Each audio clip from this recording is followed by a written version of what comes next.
Demon Pig's body is shaking with fear, and he questions Elizabeth and Lin Ping about their reasons for supporting the church orphans. He's perplexed by a sudden sense of nervousness when facing them. Lin Ping, realizing negotiations might not work, proposes a deal to Demon Pig. He suggests paying for protection, asking how much money Demon Pig wants. Demon Pig, eager for an opportunity, nervously quotes 10 gold coins for 2 months. Elizabeth, also hearing their conversation from the sidelines, laughs and says, "A mere 10 gold coins, making a big fuss. Utterly foolish." Lin Ping gets really surprised. He comes close to Elizabeth and asks, "By the way, Elizabeth, you must have a lot of gold coins, right?" Elizabeth gets really happy after Lin Ping praises him. He says that he has so many treasures that he can't count them all. After hearing this, Lin Ping gets really surprised. He asks Elizabeth, "How about lending me some? I'll sell the vegetables from my home and pay you back later." However, Elizabeth is not happy with Lin Ping's idea. He doesn't want to sell his precious vegetables for just mere 10 gold coins. He says Lin Ping is an idiot, asking to use his food to exchange for those useless things. That won't do. Besides, he didn't bring any gold coins when he came to find Lin Ping.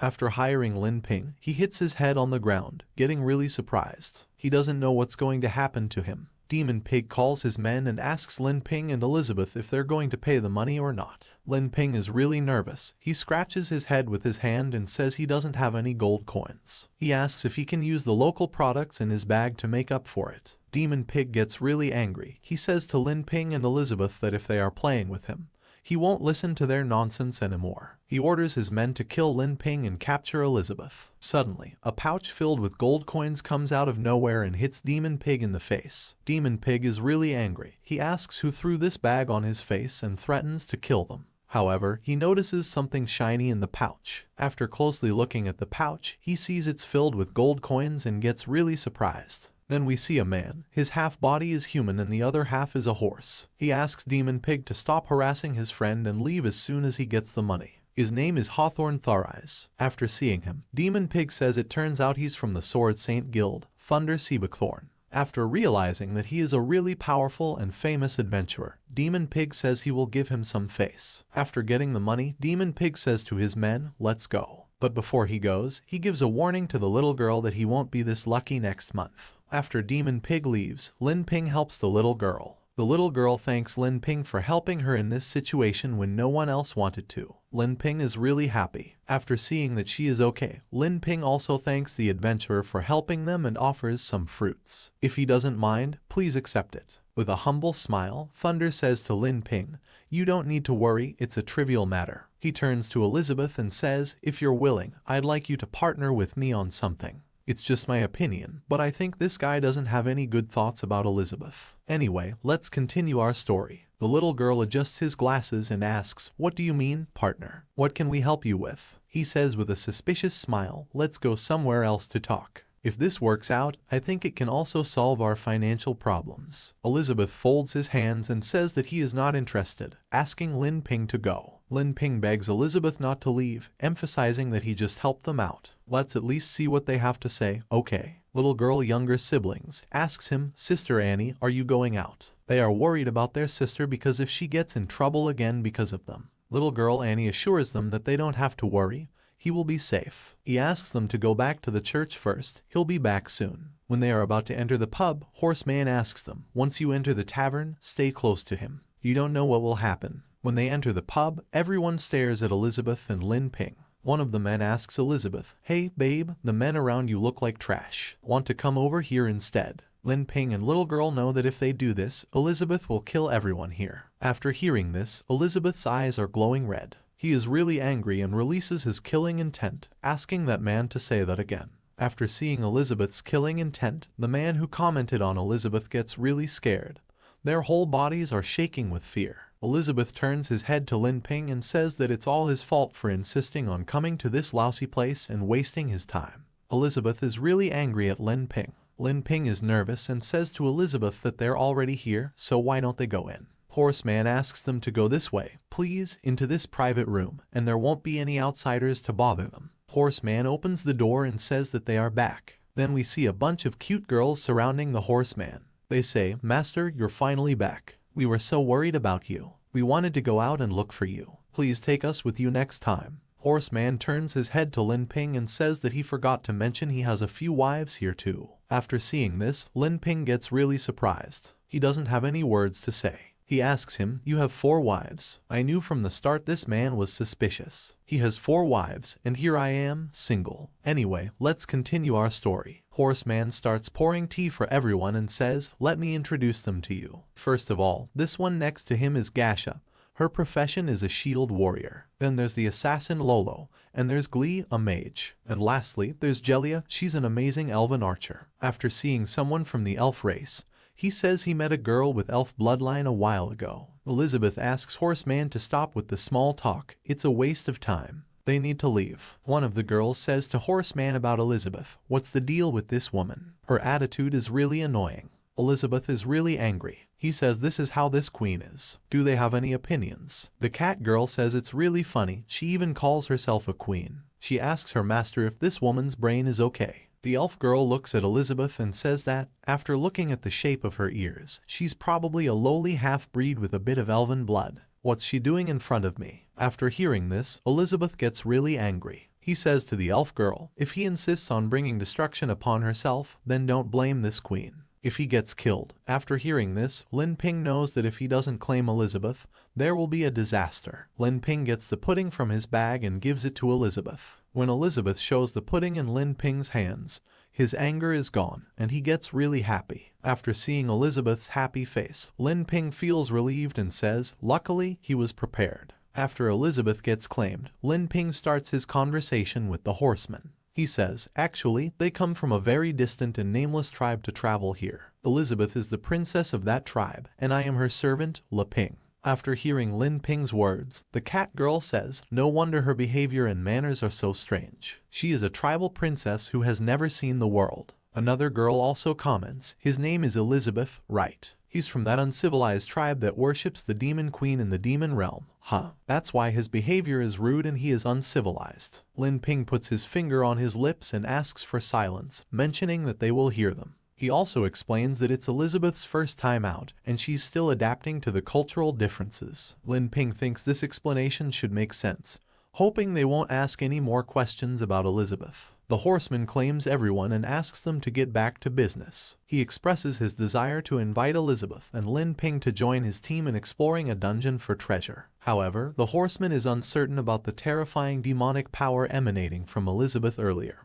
wondering if she might be from the demon race. Lin Ping then asks the horseman about the treasure dungeon, seeking a more detailed explanation. He also turns to the little girl Annie, asking if she knows what a treasure dungeon is. Annie answers Lin Ping's question and explains that treasure dungeons are said to be magical spaces set up by ancient powerful beings to hide valuable things. These dungeons are usually well hidden and very dangerous places. After hearing Annie's explanation, Lin Ping gets an idea of what the treasure dungeons look like. The horseman mentions that he also spent a lot of effort to get news of this treasure dungeon. However, the condition to open the barrier is that the number of people has to reach 8. If there aren't enough people, they can't enter the dungeon. Le Ping says that's why he is looking for us to make up the numbers. Little girl Annie starts counting to see how many people they are. After she finishes, she starts crying because she is the 8th member of this party. She asks the horseman with a crying face if she can not go with them. Le Ping is really confused. After seeing Annie, he asks her what's wrong.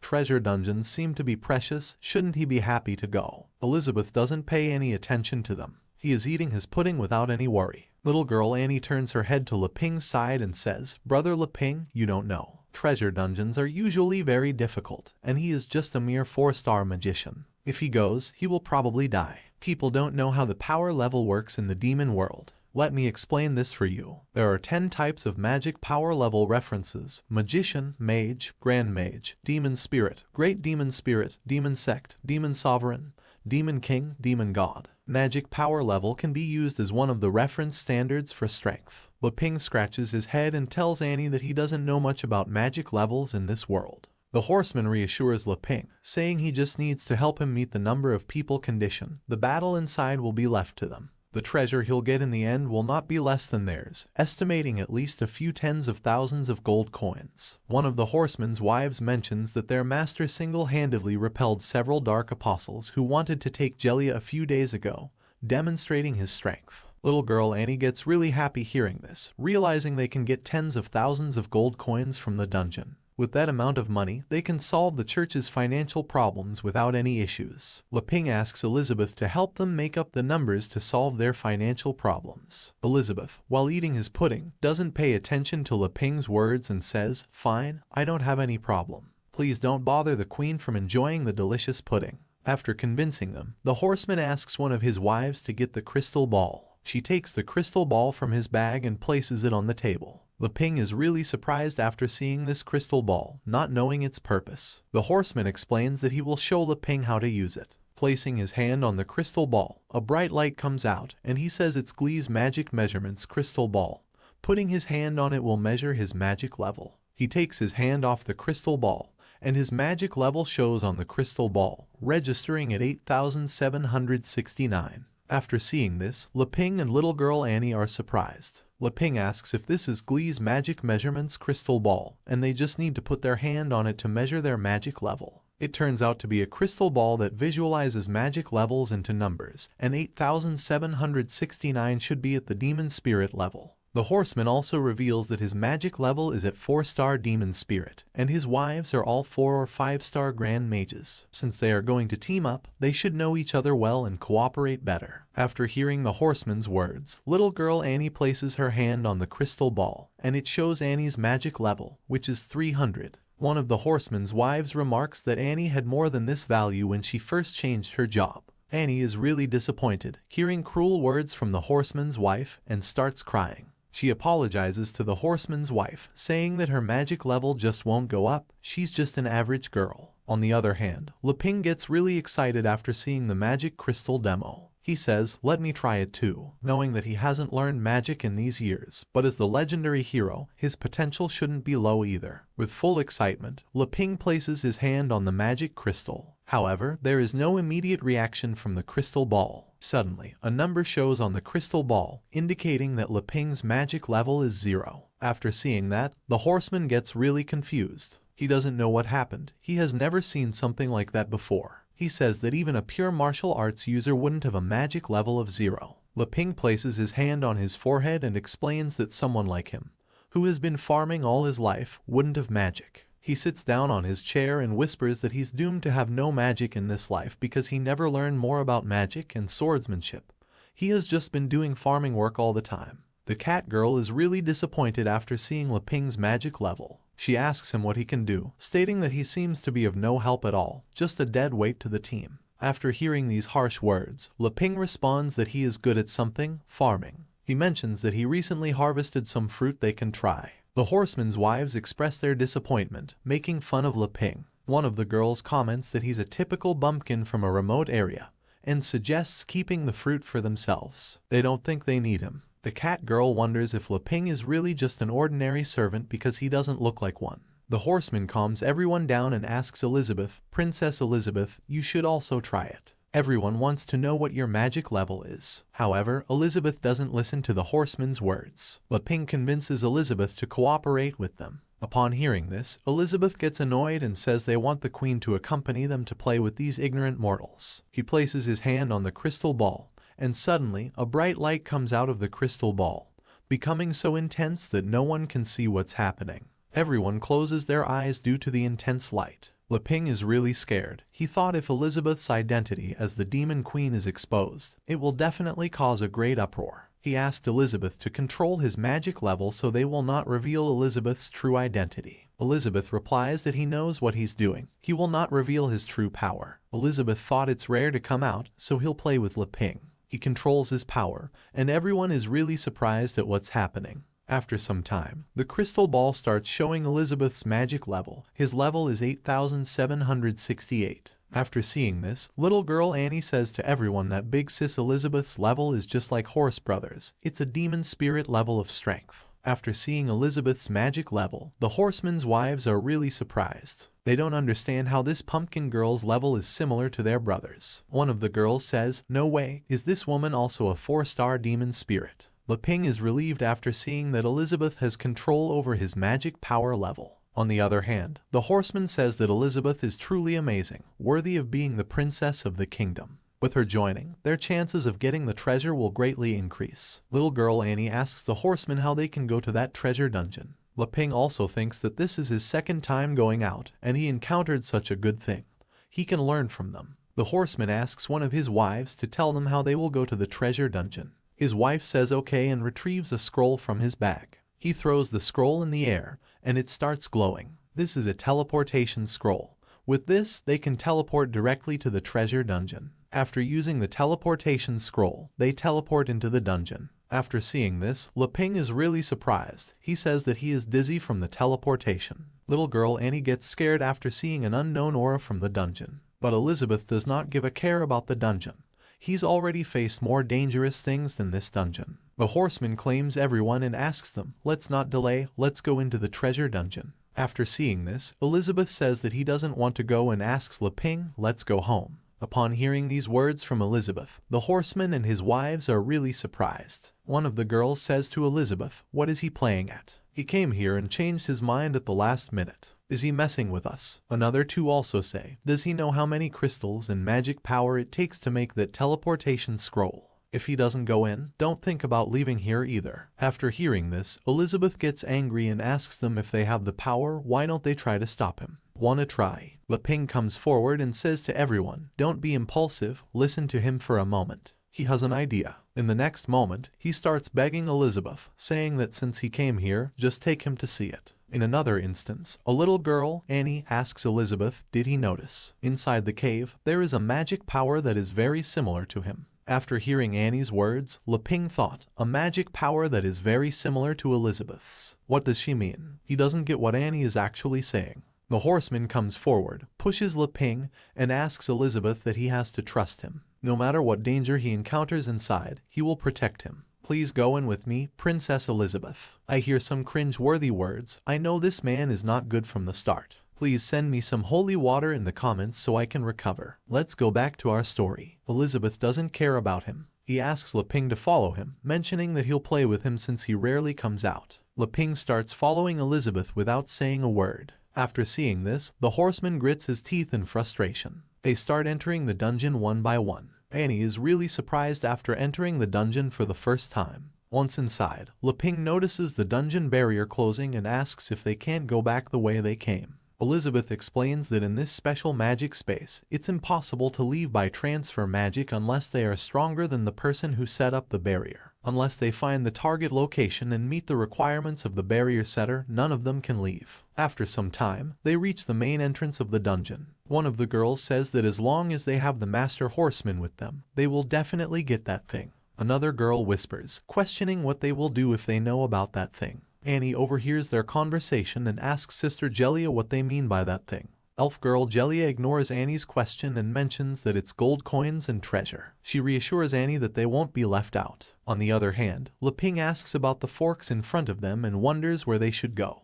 With Elizabeth backing them up, Ping thinks it's no problem. The adventure officially begins. The cat girl asks the horseman which way they should go and if they need to split up. The horseman says they don't have to split up for the time being and asks one of the girls to use that move. The pink-haired girl agrees and uses her magic wand to find the right route to the treasure. She tells Elizabeth that she'll find the shortest route to the treasure in no time. Elizabeth smiles and remarks that she is just ignorant and doesn't know how big the world is. After some time, the pink-haired girl shows that there are many treasure boxes, but she also reveals that there are monsters in this dungeon, and all the monsters are at the boss level. After finding that much, her mana drains out, and she can't explore more. After some time, the horseman asks the pink-haired girl about the situation in the maze and if she explored it till the end. The pink-haired girl replies that this maze seems to have no end. She has extended her magic to the limit and has not found any trace of the edge. After hearing this, another two girls are really surprised. They say, "No way, Glee's magic extension concentrated distance is 3 kilometers long. They suggest using his spirit divination, but it has an accuracy rate of only 34%. However, they're not 100% sure. The cat girl suggests splitting up and acting in groups, with the ability to use the clone technique for support. Ping turns his head to Elizabeth and asks, "Elizabeth, do you actually know how to go, right?" Elizabeth smiles and says, "Of course, this maze is just an illusion. These ignorant youngsters will never get out if they want to explore the end." Then Ping asks why he doesn't lend a hand. They can also repay them a favor as soon as possible. Elizabeth nods his head and says no. He tells Ping that he has changed his mind now. He just wants to watch them perish with him. After some time, we see many tunnels, and one of them is the right tunnel. If they find the right direction, they can reach the treasure without any problems. Little girl Annie suggests that by going through the third cave, they should be able to reach the destination. After hearing Annie's words, Ping gets really excited and asks how she knew that. Little girl Annie says that she's just guessing. She doesn't know the correct tunnel. She also mentions that a special magic is coming from that direction. The pink-haired girl says to Annie that she's speaking nonsense and questions why she didn't feel the magic she mentioned. She insults her and says a mere 4-star mage should not make random comments here. After hearing the cold words from the pink-haired girl, Annie gets scared and asks for forgiveness. The pink-haired girl says that they haven't explored the bottom, and according to known exploration, the last passage has the least monsters. Master, they should go this way. After hearing the pink-haired girl's words, the horseman asks the cat girl what he thinks. He says that he still thinks it's better to act in small teams so they can explore faster. Another girl says that she thinks it's better to listen to Glee, the pink-haired girl. Even if they go wrong in the end, they can just go back together. It's the safest. The pink-haired girl asks the horseman to trust her. She will scout them safely to the treasure. The horseman thought about it and said they'd act together in the last cave. After hearing the horseman's words, Annie shouted loudly, saying they could go anywhere else but not the last cave. He started casting his puppet magic and summoned a cute little rabbit doll. He asked his rabbit doll to go to the last tunnel, and in the next moment, a huge monster came out from the tunnel and ate the rabbit doll, leaving only its head. After witnessing this horrible scene, Ping's whole body was shaking with fear. He asked everyone, "What is that thing?" Elizabeth replied, "That is a parasitic beast, usually found in the bodies of huge monsters." The cat girl asked the pink-haired girl if the explored area was the corpse in its stomach. After that, the pink-haired girl was really angry at Annie because he exposed him. After some time, Elizabeth said to let them struggle here by themselves and asked Ping to go. Ping scratched his head and asked Elizabeth if it would be best if he could lead the way. They don't know what danger is waiting for them, and Elizabeth and Ping started heading to the tunnel. Little girl Annie asked them if that direction is right and asked them to wait for him. In the next moment, the cat girl asked his master, the horseman, if he should use a clone to follow them and collect information. The horseman said to the cat girl that they don't need to. He thought that Elizabeth, having seen the horror of the mimic worm, wouldn't be able to make such a calm choice without confidence. It seems that Elizabeth's background is not so simple. The horseman told his wives that they would go and follow them for the time being, and they started following Elizabeth. On the other side, deep in the dungeon, we saw a huge glowing monster eye.